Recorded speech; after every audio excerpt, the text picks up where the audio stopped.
back to Random Things with Eddie. Today we're going on our part 2 of the NanoLeaf and Canvas install. So you see above me the completed product, and I think it came out amazing.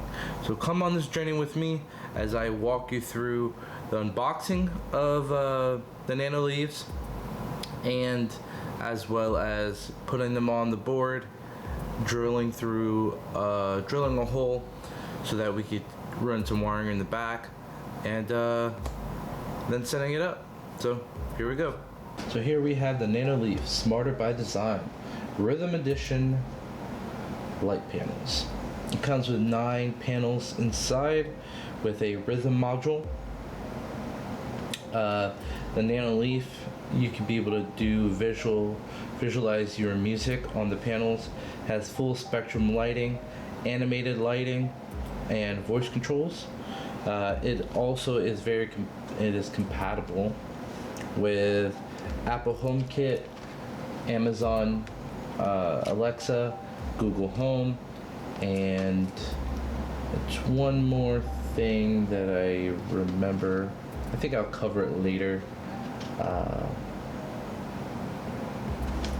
So opening the box, seeing what's inside, and here's an instruction manual.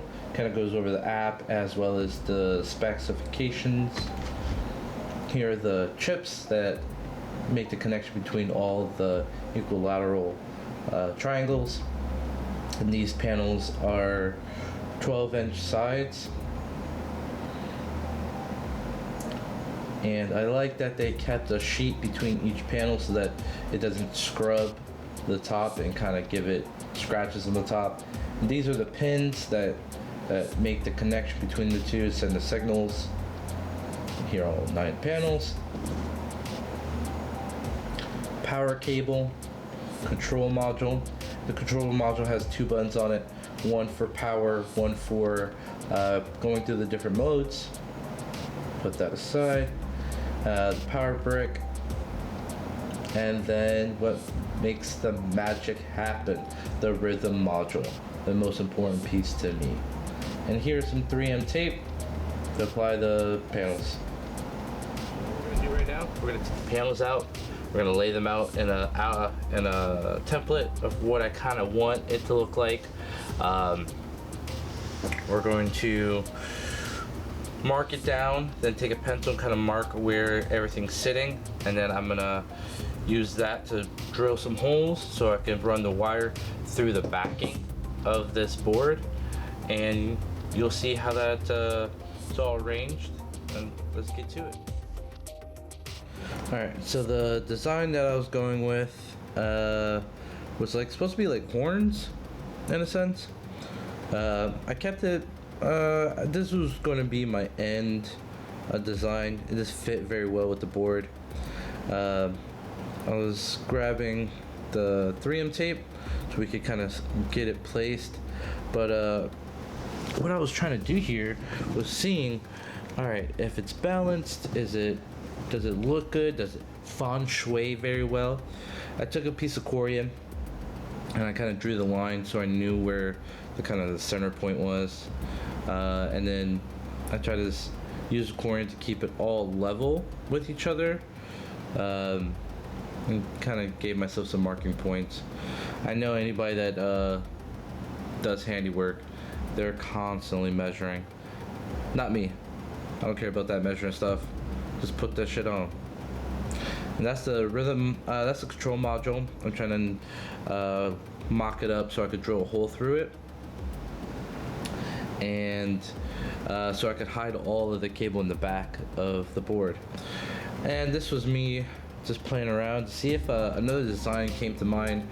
Like I wanted an X, but I also didn't want to leave out any NanoLeafs. They're too expensive, as well as they look way too good to be left aside. Alright, so now we're drilling a hole. The bit that I was using wasn't big enough. I didn't have one extra on hand, so I just bored it out and just kept coning it out until the cable was able to slide through.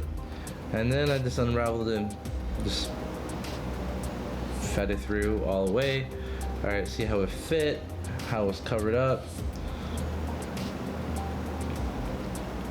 And I put the 3M stick, 3M double-sided tape already on the back. So at this point, it was pretty permanent. I was just checking the module, make sure all the panels worked correctly, all was lighting up, functioning. And then on the left side, if you see, the rhythm module is in the corner. And I just wanted to keep kind of the balance. And it was off, so I just had to pry it back up and readjust it. And then Jonathan and Chris were helping me kind of readjust it and make it as level to the bottom as possible. And I'm not completely centered on UTS, so it doesn't really bother me that much. I know it does bother like the OCD people, but if you ever came to my house, not everything is balanced and equal here. It's life. Here's a little B-roll for you all.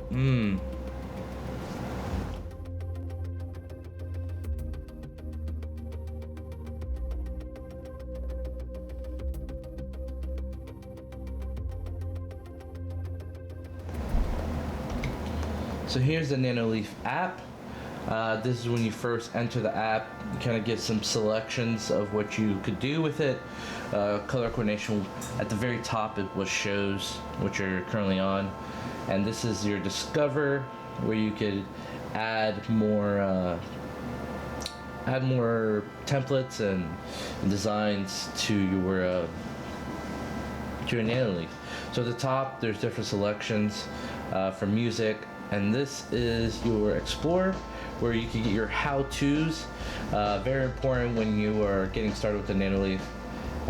The features, it kind of gives you some possible layouts and more information about the touch buttons. And these are the products that you could obviously buy to add on to the Nano ecosystem, and the smart integrations. So if you're an if you're an Amazon house or a Google Home, or if you're Rare and you have the Apple ecosystem, you could add that NanoLeafs to it.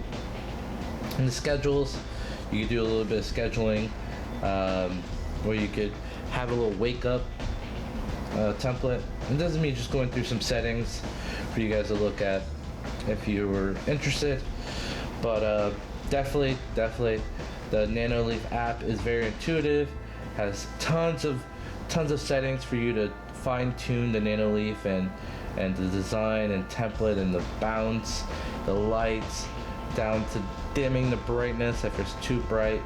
But here's the NanoLeaf in action.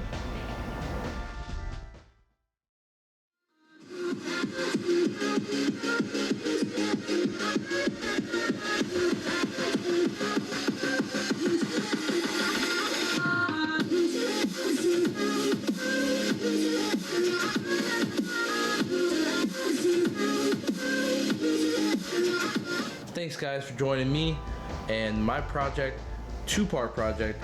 Thanks for watching both of them and seeing the whole process of how to build yourself something like that. Myself and my friends are all impressed with the NanoLeaf. It is by far one of the best LED panel products on the market. I'm not affiliated with them, but that was my number one choice, 100%. If you like this video, please subscribe, give me a thumbs up, comment below, and tell me if you liked it as well. Keep following along with us, and if you want to see more pictures or any updates of my side project or life, follow me on Instagram. And until next time, peace YouTube.